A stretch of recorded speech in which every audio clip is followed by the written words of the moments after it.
ഒരു ഷെയ്ക്ക് ഉണ്ടാക്കാൻ പോകണം കേട്ടോ. ഇത് ഇളനാടിൻ്റെ പാലാണ്, ഒരു നേന്ത്രപ്പഴമുണ്ട്.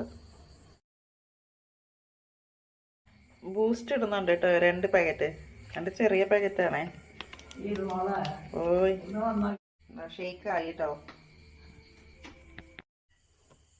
അപ്പോൾ milk with banana shake ready ആയിട്ടുണ്ട്. ഹോം മെയ്ഡ്, എനിക്കറിയാവുന്ന പോലെയൊക്കെ അങ്ങ് ചെയ്തതാണ് കേട്ടോ. ഇത് ഹൈഡ് ആൻഡ് സീക്ക് ബിസ്ക്കറ്റാണ് കേട്ടോ. ബിസ്ക്കറ്റ് ഒന്ന് കലക്കിയെന്നേ ഉള്ളൂ.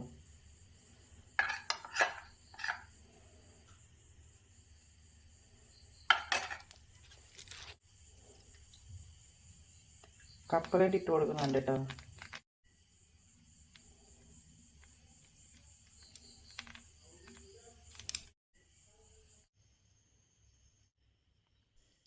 വീഡിയോ ഇഷ്ടമായാൽ ലൈക്കും ഷെയറും കമൻറ്റും ചെയ്യണേ. Thank you for watching.